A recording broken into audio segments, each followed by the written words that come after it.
Programme report card में खुश आमदीद। मैं हूं अलीना फारूक शेख और यकीन जानिए आज दिल बहुत ही अफसरदा है और खुश आमदीद शायद कहने का भी दिल नहीं है।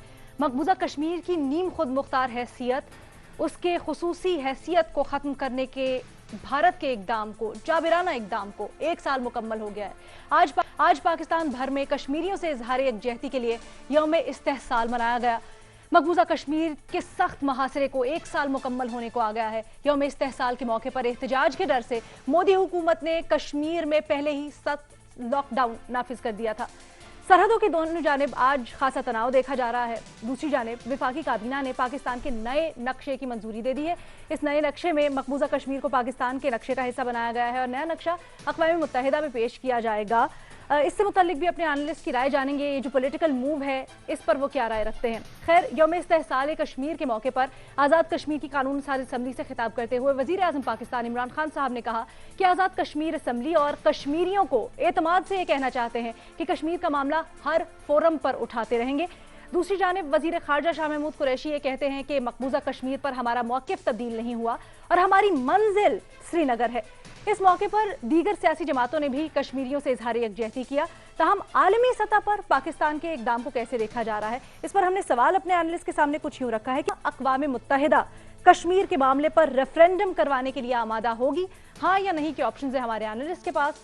और पैनल पर आज हमें ज्वाइन कर रहे हैं हसन निसार साहब, मजहर अब्बास साहब, मुनीफ फारूक साहब, शहजाद इकबाल साहब हमारा साथ देंगे और इरशाद भट्टी साहब भी हमारे साथ होंगे। तो सबसे पहले आगाज करते हैं गुफ्तगू का मजहर अब्बास साहब से। एक अरसे से कश्मीर के बारे में हम पढ़ते आ रहे हैं, कश्मीरियों पे जो जुल्म सितम हो रहा है वो पढ़ रहे हैं। जिस तरह से गुज़श्ता साल एक फौजी छावनी में तब्दील कर दिया गया है कश्मीरियों को, लॉकडाउन महासरे की कैफियत है, लेकिन इसका एहसास हमें ज़्यादा इस तरह से हो रहा है कि गो के कंपैरिजन नहीं है उन जुल्म बर्बरियत से, लेकिन लॉकडाउन में हम खुद भी हैं। तो क्या आपको लगता है अब दुनिया इसके साथ एम्पैथाइज करेगी, कुछ एक्शन होगा? देखिए, सबसे पहले तो कश्मीरियों की तारीखी जद्दोजहद को सलाम। मकबूल बट से लेके बुरहान वानी शहीद और हज़ारों उन जैसे शोहदा को सलाम कि जिन्होंने उस तारीखी जद्दोजहद में जानों का नजराना पेश किया। उसके बाद हमारी वक्तन फ़वक्तन जो भी क़यादत आती रही उसने अपने तईं कश्मीर का मसला हल कराने की कोशिशें की। किसी पे तनकीद हुई, किसी पे नहीं हुई, लेकिन अपने तईं सब ने कोशिश की कि कश्मीर का मसला हल हो, इसलिए कि कश्मीर का बड़ा बुनियादी मसला है। जब तक वो हल नहीं होगा पाक भारत कशीदगी बरकरार रहेगी। उसमें आप कह सकते हैं, उसमें चाहे मिलिट्री रूलर्स हों या सिविलियन रूलर्स हों, अपने अपने अंदाज में अपने अपने फार्मूले के तहत उन्होंने ये मसले को हल करने की कोशिश की। फिर नरेंद्र मोदी का शुक्रिया कि उसने कश्मीर की जद्दोजहद को एक नई जहद दी। उसने, उसकी बर्बरियत ने, उन्होंने जिस तरीके से कश्मीरियों को दबाने की कोशिश की, उनकी आवाज़ को दबाने की कोशिश की, मीडिया की आवाज़ को दबाने की कोशिश की, हज़ारों कश्मीरियों को कैदोबंद की सोबतें बर्दाश्त करनी पड़ी। तो नरेंद्र मोदी का शुक्रिया कि उसने भारत की इंतहा पसंदी को इंतहा पे पहुंचाने के बावजूद वो कश्मीरियों की जद्दोजहद को ख़त्म नहीं कर सके। अब हम एक नए फार्मूले के तहत आए हैं, अब एक हम नया फार्मूला लाए हैं। मैं मैप के बारे में तो बहुत ज़्यादा इस वक्त नहीं कह सकता, लेकिन मैं ये ज़रूर जानना चाहता हूं कि इस मैप के बाद हमारा रोड मैप क्या होगा। इसलिए कि सिर्फ नक्शे पे दिखाना काफ़ी नहीं है, दुनिया को बताना भी ज़रूरी है, दुनिया को अपना हमनवा बनाना भी ज़रूरी है। और अक़वाम मुत्तहिदा में जब हम ले जा रहे हैं तो हम 10 मरतबा 100 मरतबा सोच लें कि उस उधर का रिस्पॉन्स क्या होगा, अब तक का रिस्पॉन्स उनका क्या है और आगे उनका रिस्पॉन्स क्या होगा। मैं कुछ महीने पहले श्रीनगर की एक खातून से मिला था जो यहाँ आई हुई हैं अपना एक्सचेंज प्रोग्राम के तहत, और उनसे जो उस कश्मीर के बारे में उनसे जो उनके जो ख्यालात सुने कि किस तरीके से वो उनकी स्टडीज़ वहाँ रहीं और किस तरीके से मुश्किलात का सामना करना पड़ा। और फिर वो लॉकडाउन क्योंकि शुरू हो गया था, ये गालिबन दिसंबर या जनवरी की बात है जब उनसे मुलाकात हुई थी एक कॉन्फ्रेंस में। तो अंदाजा हुआ कि जब इंटरनेट भी, सोशल मीडिया के तमाम राब्ते जो हैं वो मुनक़ता हो गए थे और अब भी हैं किसी हद तक, तो मुझे नहीं पता कि अब भी उनका राब्ता हुआ नहीं हुआ। तो उनकी सबसे बड़ी परेशानी यही थी कि मैं अपने पेरेंट्स, अपनी फैमिलीज के बारे में जानना चाहती हूँ कि वो किस हाल में हैं। अब आप अंदाजा कर सकते हैं कि ऐसी हजारों फैमिलीज वहां हैं कि जहां जो दुनिया से कटी हुई हैं। हमें पहली मर्तबा 5 अगस्त 2019 को पता चला कि लॉकडाउन नाम की भी कोई चीज होती है, और हम तो 2 दिन के लॉकडाउन की चीखें हमारी निकल पड़ी, वो 1 साल से लॉकडाउन में हैं। इसमें एक जरूर वजीर आजम इमरान खान से मैं कहूंगा कि वो बहुत अच्छी बात है कि उन्होंने तहरीक हुर्रियत कॉन्फ्रेंस के रहनुमा अली गिलानी साहब को उनकी जद्दोजहद पे निशान पाकिस्तान का जो है वो एजाज़ देने की, तमगा देने की बात की है और उनको दिया भी जाएगा। लेकिन मेरा ख्याल है पूरी हुर्रियत कॉन्फ्रेंस की क़यादत को ये देना चाहिए। इसमें चाहे अली गिलानी हों, मीर वाइज उमर फारूक हों या यासीन मलिक हों, इन सब की अपनी अपनी जद्दोजहद है। इनमें से किसी ने कॉम्प्रोमाइज़ नहीं किया, सब ने अपने अपने अंदाज में लड़ाई लड़ी है। तो मेरा ख्याल है कि हमें कलेक्टिव लीडरशिप को निशाने पाकिस्तान देना चाहिए और हमें इस पे बारे में सोचना चाहिए। आखिर में सिर्फ ये कहूंगा कि पाकिस्तान एक माशी कुव्वत बनेगा तो कश्मीर का मसला आसानी से हल हो सकता है। हम माशी तौर पे इतने मजबूत हो जाएं कि हमारी आवाज दुनिया सुने, वरना शायद हम नए नए फॉर्मूले लाएंगे। हमने देखा कि हमने माजी में जो गलतियां की हैं, इसका भी हमें जो है सोचना चाहिए। कि मुनीब के पास लेके चलती हूँ मैं पॉइंट। मुनीब साहब, जब आर्टिकल 370 रिवोक किया गया था भारत में, तो ये दावा किया जा रहा था मोदी सरकार की जानिब से कि मकबूजा कश्मीर की आवाम को माशी तरक्की मिलेगी, स्टूडेंट्स को मौके मिलेंगे तालीम के, रोजगार के। अब 1 साल गुजरने के बाद आया है उन दावों की हकीकत, तो क्या अब दुनिया इसका नोटिस लेगी? बिस्मिल्लाहिर्रहमानिर्रहीम।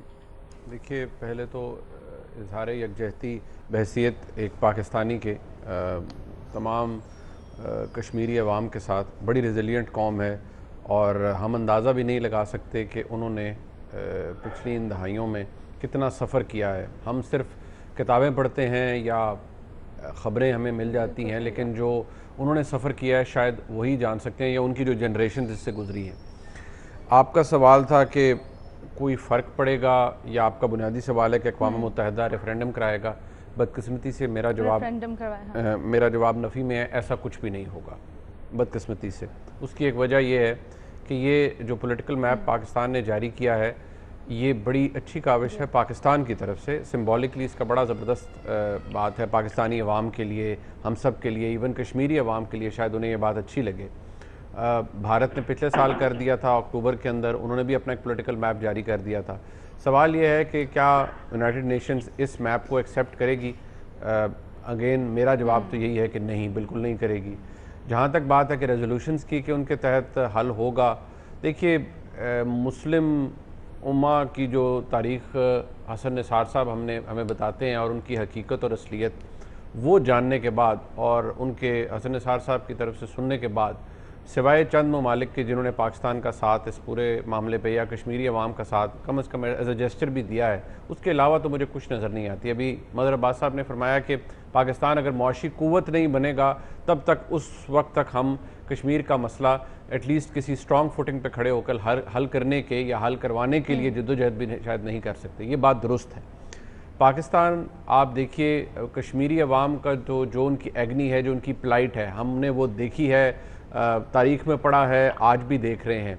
पाकिस्तान की एक अपनी प्लाइट भी तो है, हमें तो उसको साबित करने के लिए पता नहीं क्या करना पड़ता है। इतने हमारी कीमती जाने गई पाकिस्तान में लोगों की, उसके लिए हमें दुनिया को बताने के लिए पता नहीं क्या कुछ साबित करना पड़ता है।